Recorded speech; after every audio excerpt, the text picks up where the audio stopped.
Hello, children. How are you all? Hope you all are fine at home. So, welcome once again to Avalon Public School at home. Children, in previous class, I told you about the overview of Unit 3 of History. You can call it Unit 7 of your SST syllabus. So, children, in that I told you about the three chapters of Unit 3. Today, we are going to learn Unit 3, Chapter 8, that is devotional parts to the divine. In this, we'll study about Bhakti movement. Okay, children. So, before starting this, let's learn good habit.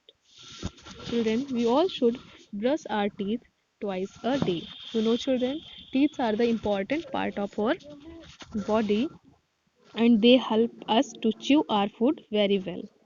And children, chew food digested easily and make us healthy and strong. So, brush your teeth twice a day. Now, come to our topic, that is the Bhakti movement. So, the 7th to 9th century saw the emergence of new religious movements led by the saints and who came from all castes, including those considered untouchables also.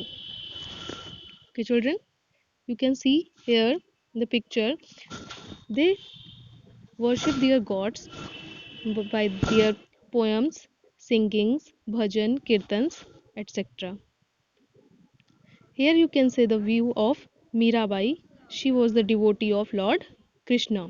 She sang songs, poems, bhajan, kirtans in the praise of Lord Krishna and moved here to there to preach their teachings and knowledge. So then,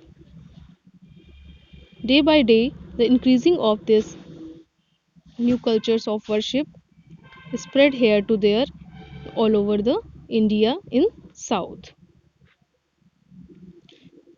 There are number of saints who praised like this way. In 500 BCE, the idea of bhakti became popular around 6th to century CE. Children, so does this mean people did not worship gods before the period? Yes, of course they worship to God, but there were the different types of worshipping of God exist in the ancient times. Have a look of it.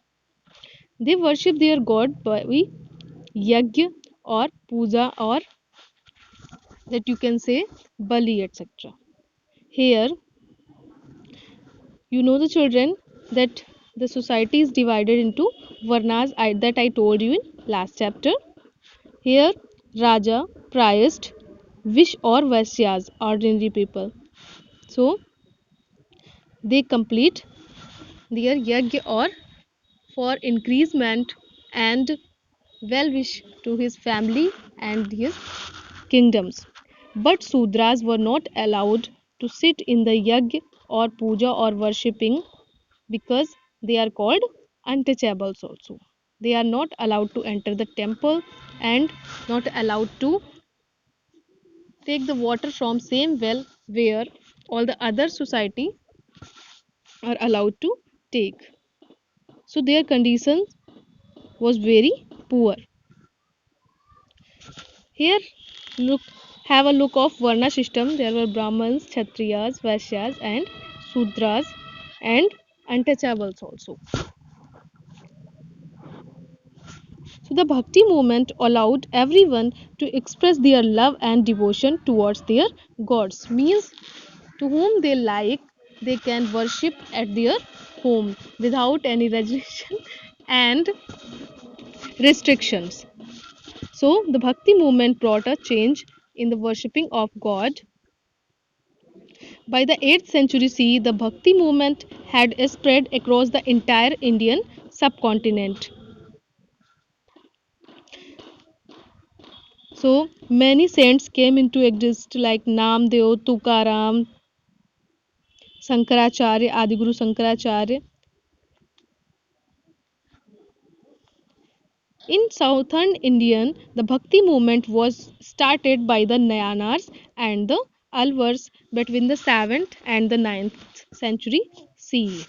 So children, we will study in the next class about Alvars and Nayanars. Till then, revise this concept and try to complete question answers related to this concept in your supplementary book as well as NCRT book both.